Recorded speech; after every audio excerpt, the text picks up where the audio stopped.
I share my screen? Okay, today I want to welcome Paul Goldberg, who's head of Xreading. Real incredible. Is it an app? Is it a site? It's just a way to get extensive reading in your school. So I'm gonna, with no further ado, I'll turn it over to Paul. Paul, take it away. Joe, thank you very much for the introduction. I'm very happy to be here. And yeah, I guess you'd say I call Xreading either a system or a platform. Technically it's just a website that gives unlimited access to graded readers. And, it's kind of like, what is Netflix? It's the same idea. It's a streaming service, and that's what Xreading does. So let me share my screen. Hopefully, have I shared the presentation view? Yes. Okay, so the benefits of doing extensive reading with Xreading.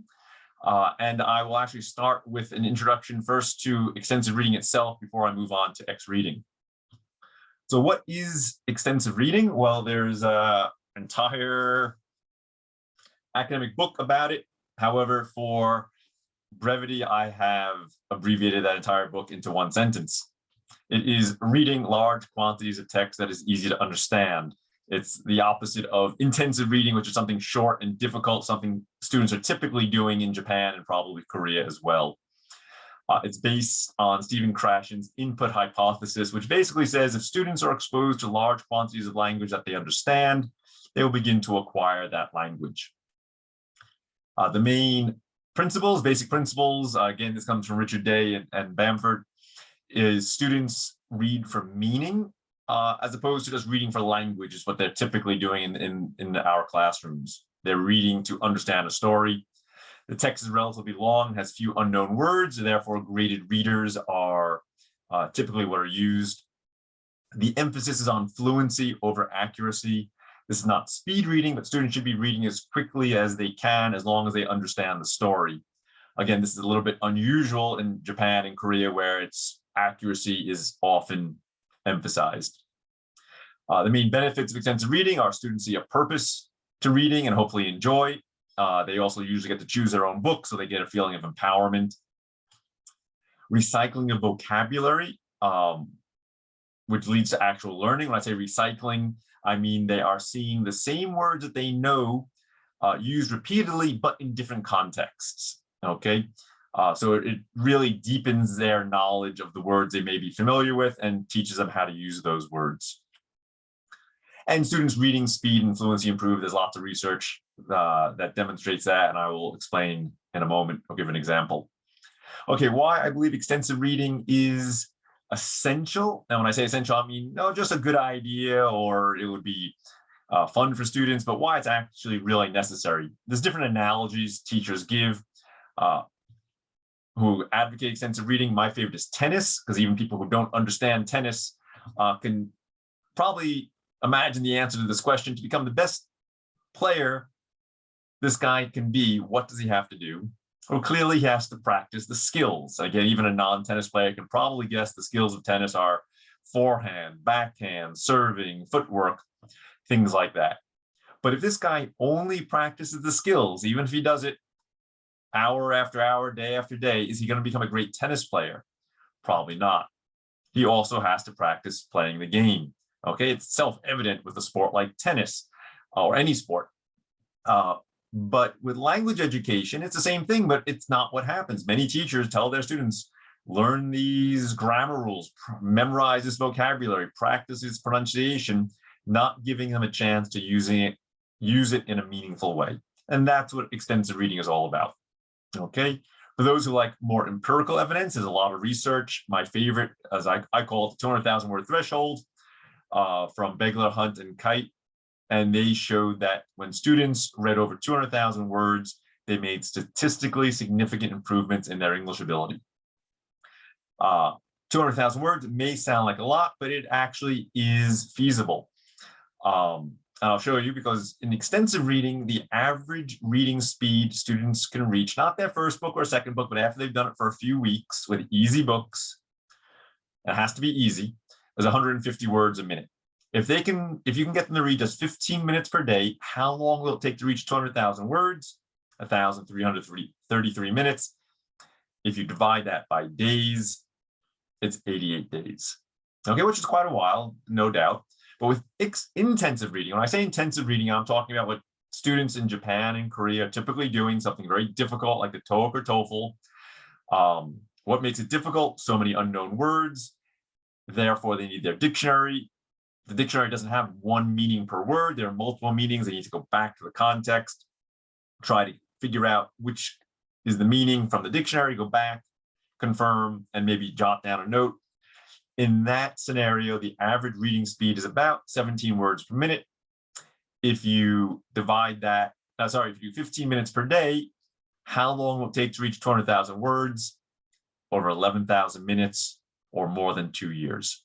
So I think that makes a very clear case why extensive reading is so important.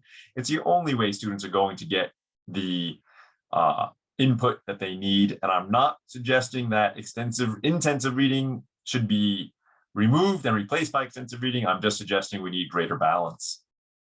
I keep mentioning easy, but how easy? If students are going to do extensive reading for learning, improving their English ability, what % of the text should they understand? 60%, 70%, 80%, 90%, 95%. When I've asked this to large groups, generally C is the most chosen answer. It's definitely not E, it's not D, it's not B, and in fact, it is not C. Even E is really, in many cases, not close enough. Now, teachers might think, wait a minute, 95% should be more than enough for students to be able to do extensive reading. And I'm going to show you why it's not actually. So if a student understands 70% of the text that they're reading, this is what the page is going to look like to them. Okay, basically gibberish. They might get a few words and have a very basic rudimentary idea what this paragraph is going to be about. 80% getting a little bit more general idea. 90%, okay, pretty close. Now 95%, we're going to stop here for a moment, and I'm going to ask you to actually read this. Spend a minute to read the whole thing.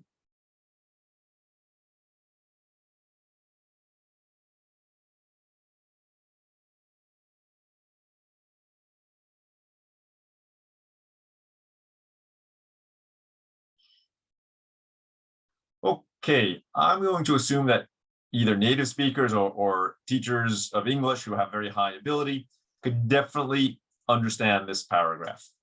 Okay, that's no doubt. However, would they enjoy reading 20 pages like this? I don't think so. I think it would get very frustrating. Can you guess the words that are missing? Actually, I'd say it's very challenging, even for native speakers, to guess what those words are.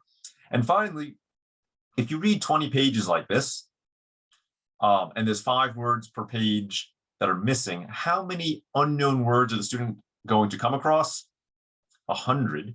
Is anybody going to actually learn 100 new words in one night? Definitely not. So there's no real benefit to having so many unknown words on the page. They're not going to learn anything. It's just going to make the reading less enjoyable. Okay. For those of you who happen to be OCD like me, here are the actual answers. And again, very few teachers could ever guess what these words are. Maybe they'll, come up with a similar word, but even that is challenging. Okay, my final word on extensive reading. It really, Christine Nuttall in her seminal work on the reading effect really put it very nicely. She said, when students have difficult books, they don't understand well because they're difficult. If they don't understand well, they're going to read slowly. If they read slowly, they're not going to enjoy reading. If they don't enjoy reading, they're not going to read very much. If they don't read much, well, they're not going to increase their understanding. She called this a vicious cycle. Okay, there's just no improvement and really great dissatisfaction and unhappiness by the students. On the other hand, with easy books, if students understand well, then they're going to read quickly. If they read quickly, they're more likely to enjoy reading. The more they enjoy reading, easy to assume they're going to probably read more. And if they enjoy more, guess what? Their understanding will increase. She called this the virtuous cycle. And that's really what extensive reading is all about. That's what we want to aim for. Okay, so I hope I made a good case why extensive reading is so important, what it is and why it's essential. However, there are problems, challenges with implementing an extensive reading program. Big one is lack of books. You need to have enough books. And if you have 100 students, that doesn't mean 100 books because students have different levels, different areas of interest. You probably need 1,000 books, and that's difficult just for 100 students. Lack of class sets.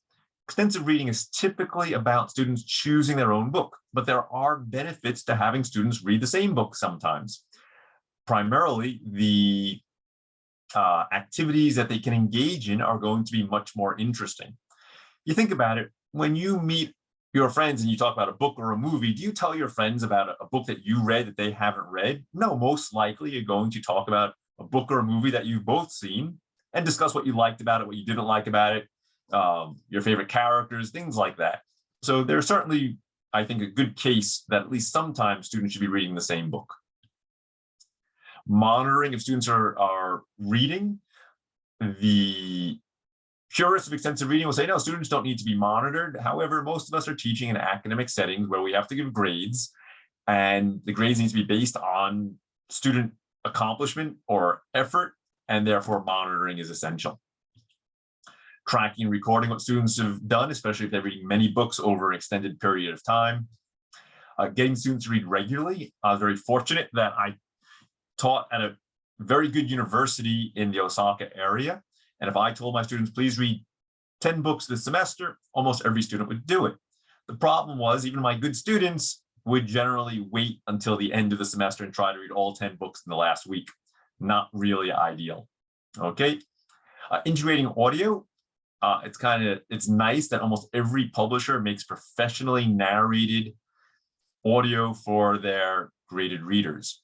However, even in the year 2022, most publishers still put it on a CD. I would say probably most students really have never even used a CD and certainly are not carrying around CD players with them. So it's utterly useless. Some publishers do put it on their website, but students have to go searching through the Macmillan website to find the graded reader, to find the book, to find the audio. Not really accessible. And finally, accessibility of the library. When I thought of this problem, I was thinking nighttime, students have gotten to go to the library during the day, weekend, summer vacation. I was not thinking global pandemics, but obviously in the past 2 years, getting to the library has been a big challenge for students. So because of all these problems I was facing, a lot of my colleagues were facing, I thought there must be a solution somewhere. I couldn't find one, so I ended up developing my own. No surprises, it is Xreading VL, which is a virtual library of graded readers students can access anywhere, anytime, with no limitations. The mission is simply making extensive reading easier for teachers, more accessible for students, and profitable for publishers so they're willing to support a system like this. A quick overview. It's an online library of over 1,500 graded readers from almost every major publisher. And we are regularly adding more. In fact, right after this conference, I'll be adding about 50 more books, which I'll explain about those a little bit later. It gives unlimited simultaneous use. That means, number one, every book can be a class reader. Okay. Number two, it means 1,500 is not really an accurate number. It's 1,500 books per student. So if you have 100 students in your school, that's like having 150,000 graded readers. If you have 1,000 students, it's like having 1.5 million graded readers, far more than any library ever can have. Works on computers and mobile devices. We have the audio, quizzes, background information, things like that, which I'll demonstrate in a moment, and a standardized level system. So you don't have to worry about different publishers having different levels. This is then linked to a learner management system, which a couple of years ago, many people did not know what that meant. These days, everybody knows Google Classroom, Microsoft Teams, Blackboard, Moodle is an LMS examples. The benefit is it allows teachers to track all of their students' reading progress, not just how many books they've read, but how many words they've read, how many minutes they've read, things like that, very useful data. Assess if they've understood the story through the quizzes, guide their selection, and assign activities. Okay, works on computers, works on tablets, works on smartphones. An important point to make is we use adaptive text, not a PDF. Okay, so on a computer or tablet, it makes almost no difference. It's on a smartphone is where it makes a huge difference. This is what adaptive text looks like. And you can scroll down, you'll see the image. This is a PDF. Okay, PDF, obviously students can have to pinch and zoom, not very convenient, especially for reading an entire book. I mention this point especially because there are several online platforms through the university library, like in Japan, the Maruzen or Kinokuniya systems, that they use PDFs. So it's just not very convenient for students who are reading on their phones. This shows all of the levels that we have in Xreading. There's 14 levels. And as a quick glance, you can see there are a lot of books at every level. The higher levels may be a little bit less, but those books are much longer. Okay, I'm now going to demonstrate using Xreading from the student side. We've tried to make it as easy as possible. Students need to do 3 things: log in, select the book, and read. Hopefully they can handle that. So a student logs in the first time, they will see the green add book button. Here, if they press that, it will take them right to the library where they can see all the books. They can browse or narrow by your typical criteria: genre, level, publisher. We've added some unique categories, for example, protagonist. So if a student wants to find, let's say, every book with a female young adult protagonist, instantly can find every one of those books. Okay, a student can start reading immediately by pressing the green Read Now button, or if they want more information about the book, they can press the yellow More Information. This is supposed to be like going to the real library. So they can see the information about the book. This is the back cover summary and the metadata. How many words, is it British English, American English, is there audio, how many minutes is the audio, things like that. Text preview, they can read the first 5% of the book before they check it out. Audio preview, they can listen to the first minute of the audio. I think the ones at the bottom are the most useful, actually. Characters. Students often complain one of the most difficult aspects of extensive reading, especially with the classics, is keeping track of all the characters. So we are in the process of making character lists for every book. And we also indicate who the character is, their name, brief description, and their importance to the story. Of course, this is subjective, but it does help students understand, is this a character I need to remember or somebody who I can skip over the first time I see their name? And maybe most important of all are ratings. I'd like to say every graded reader on Xreading is wonderful, but obviously, like with everything else, some are better than others. And students don't always know which are the better books. So hopefully, these are ratings from other students will guide them to the better graded readers. Okay, student says, yes, this is the book I want to read. They press the select button. And most important to notice is this progress bar up here at the top left. If a student presses next, the progress bar moves forward. Okay, we could go backwards by pressing previous, but we will continue going forward, and the progress bar continues to move forward. When a student stops reading, it will save their position. I'm sorry, I've gone a little ahead of myself. When a student stops reading, it will save their position. If they come back to the book, it will bring them right back to where they had left off in the same chapter. When I do close the book now, this shows the reading data that's collected. We were just reading A Little Princess. It's level 2, 2,044 words. It tracks how many words we've read, 326. Of course, it doesn't know if the student has really read those words. That's how many words are on the screen. Therefore, it can calculate the percent, 16%. More importantly, in my opinion, is it tracks their reading time and therefore can calculate their reading speed, 445 words per minute. This is extremely important for 2 reasons. Number 1, reading fluency is such an important part of extensive reading, but teachers rarely know their students' reading speed. They don't know which students they should be helping, maybe suggesting to choose easier books or to skip over words they don't know, things like that. Secondly, it's a good way to catch students who might be cheating, which unfortunately happens sometimes. So when I see 445 words per minute, I would be quite suspicious. I personally read between 250 and 300 words per minute. I am very doubtful any of my students would be reading at 445 words per minute. So very, very likely something suspicious has been going on here. I'm a nice guy. I don't like to confront my students. So usually this happens almost every semester on the second class. I will say to some student, "Oh, Toshiko, congratulations, you've read your first book in English, Tom Sawyer, 5,552 words. That's great. But you did it in 2 minutes right before class today. Could you please explain that?" And the student will know that they've been caught. Hopefully they will not do it again. But some students think they're very clever, and maybe next time she logs in, she will open the book and knows she has to wait for the timer. So she'll go to another tab in the browser or go to her phone and do something else. Not going to work so easily because we have an activity timer built into the book. Means if a student opens the book and starts reading, and then goes away, goes to a different browser tab, walks away from their computer or their phone, whatever it is, if there's no activity on the page, after 1 minute, a little pop-up comes very silently and says, "Hello, are you really here?" If the student doesn't reply immediately, the book closes automatically. I would never claim that Xreading can prevent all cheating, but it definitely makes it very challenging, hopefully challenging enough that the student says, "You know what, I might as well just read the book."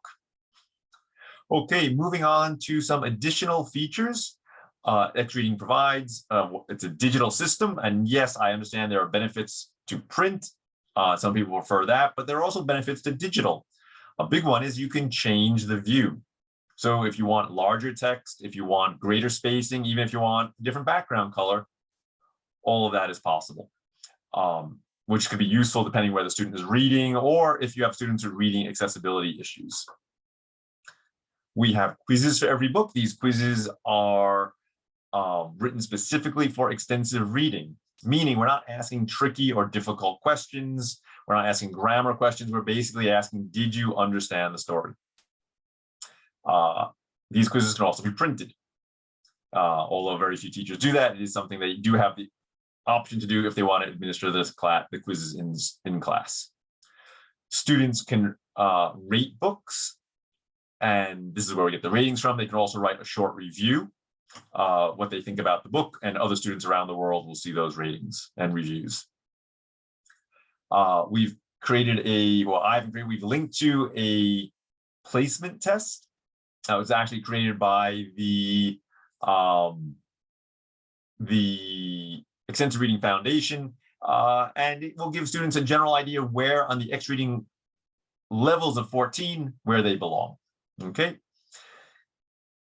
Very important feature we have is audio on demand. As I said before, extensive reading, most publishers of graded readers make professionally narrated audio for their books. I mean, not artificial intelligence. Actors and voice actors and actresses make it, but they put it on a CD, not very useful. So in Xreading, all they have to do is press the play button and they can listen to the audio anytime they want. However, there are some distinct differences between extensive reading and extensive listening. The main difference is speed. Okay, when a student is reading, they choose their own speed.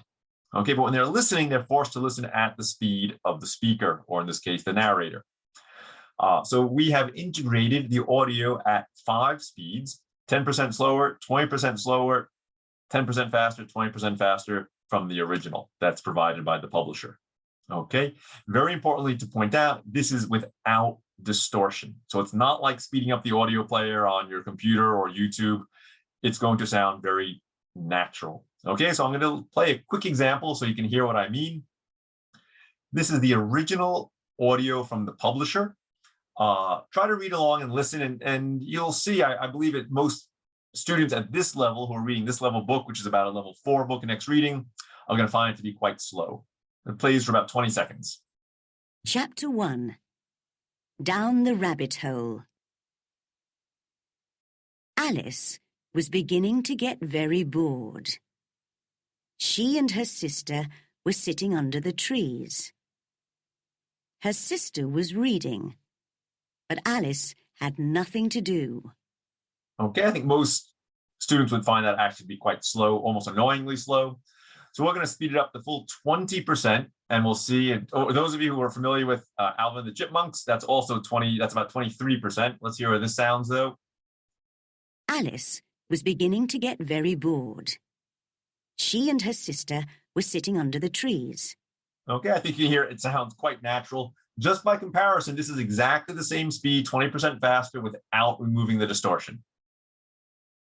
Chapter 1. Down the Rabbit Hole. Alice was beginning to get very bored. She and her sister were sitting under the trees. Okay, I think you can hear a tremendous difference.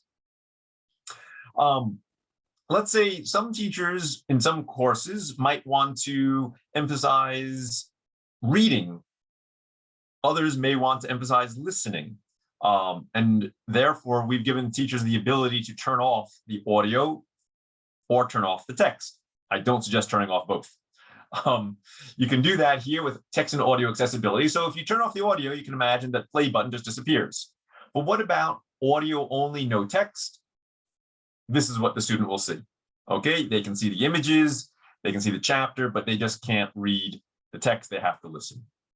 Okay, moving on now to the teacher side. What do teachers see in Xreading? Well, most important is viewing their student data.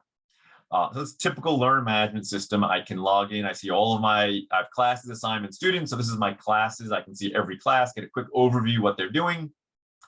I can select a specific class and instantly I can see every student, how many books they've read, how many words they've read, how many minutes they've read, their average reading speed, and their average quiz score. Okay, I can filter this by specific dates if I want to and download this information to Excel. I can select a specific student and I can see every book the student has read, when they've read it, how much they've read. You notice the pink. Pink means either their quiz score is too low or their reading speed is too high, as in they didn't really read, and they're not going to get credit for those books. However, if there is a good excuse, they can talk to their teacher. I can press this edit icon and I can either reset the quiz or just change their reading data for them. Another feature we've added, and this one is very useful for during the pandemic, during remote teaching, is called live monitoring. Teachers reported that when they wanted their students to read in class, it was very difficult to know if the students were actually reading or not. So we added this feature where teachers can, while in class, imagine I'm teaching, these are my students, and I say, okay, everybody, please read for 10 minutes right now. I can then press this live monitor tab and it will tell me exactly what the students are doing at this moment. And green, dark green means they're reading, light green means they're searching for a book, gray means they're absent, pink are our troublemakers. Okay, that means basically they have logged in recently, but there's been no activity on the website for the past 30 seconds. So good way to catch your troublemakers. You can restrict the library. So these are different criteria. For example, these are the 14 levels in Xreading. If I don't want my students seeing books at very high level or very low level, I can just uncheck those. Words in a story. Sometimes I'll tell my students, please read one book this week, but I don't want them choosing a very short book. So I will just remove all the short books. Okay. Let's say you want all of your students to read the same book, a class reader or a small group of books. You can go to select specific title. There's a book called Egghead. It's a book about bullying, which is a very important topic in Japan. I want all of my students to read that book this week so we can have a discussion. I checked Egghead. In fact, I named the assignment Egghead. I submit it. Now when a student presses add book, guess what? They will see only Egghead. Okay, some additional features we've added is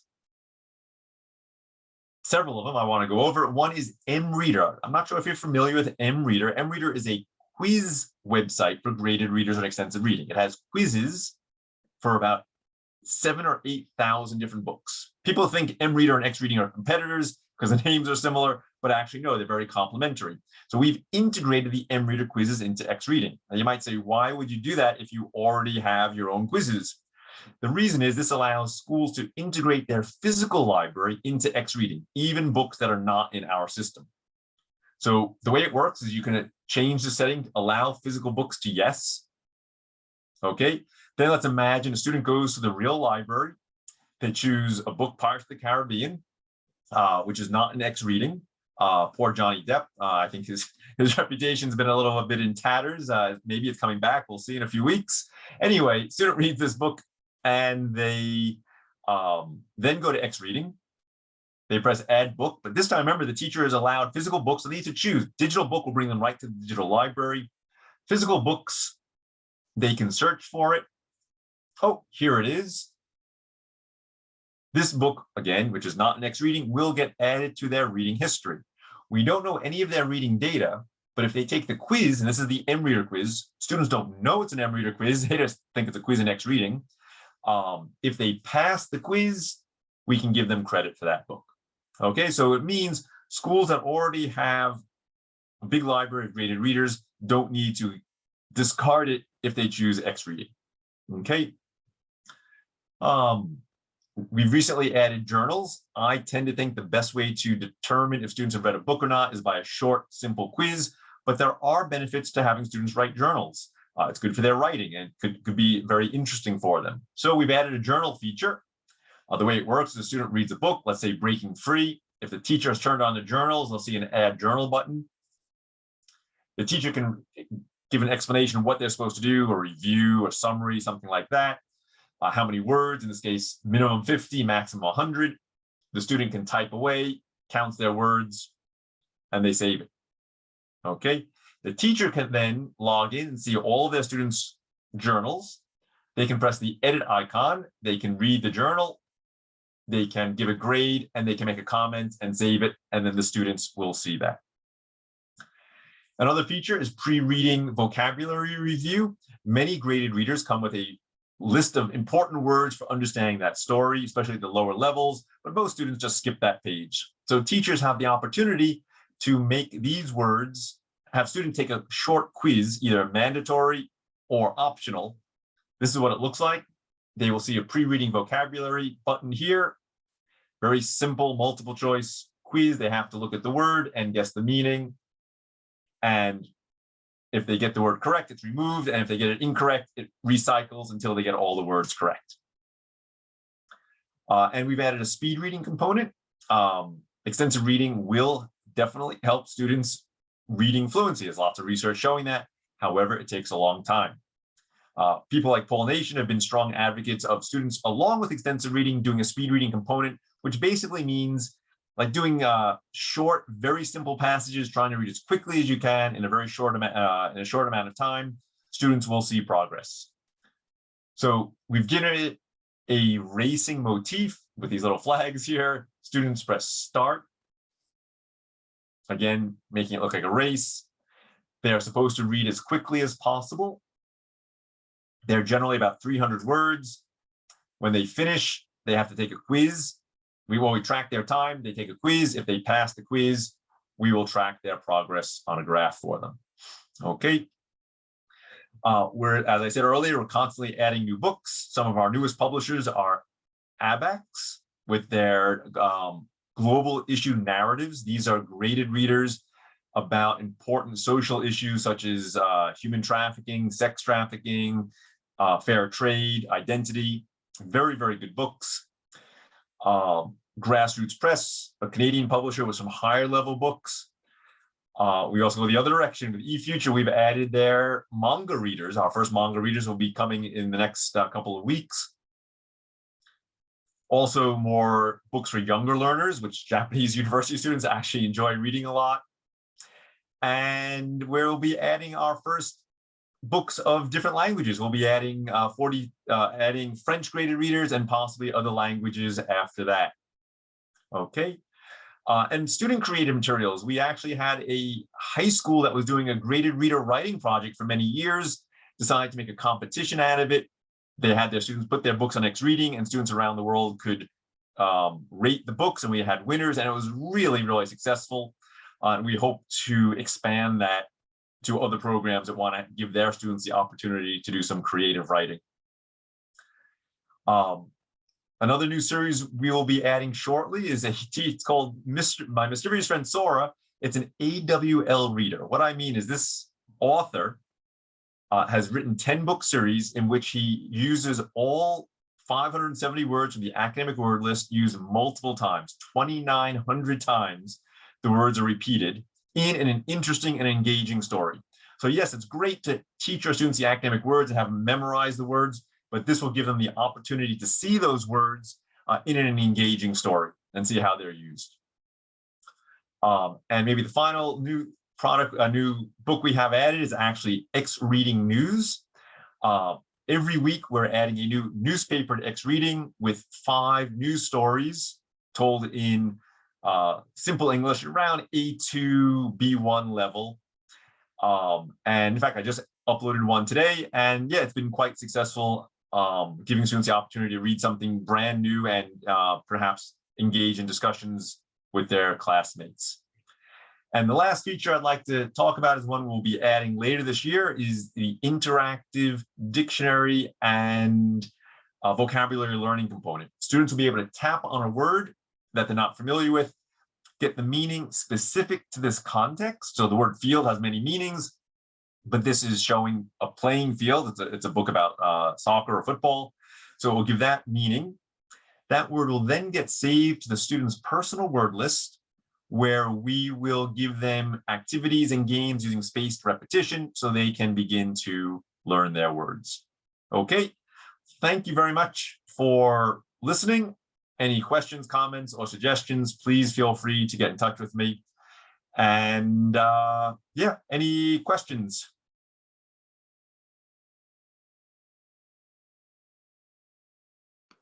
Thank you, Paul. I'm going to go ahead and turn off the recording, and then maybe Jocelyn, I've got a few questions as well, but thank you so much. So please check out Paul, Xreading's, he's the website's quite interesting. A lot of things, a lot of new things, a lot of things I didn't realize were coming up. So please give it a look. Okay, so thanks.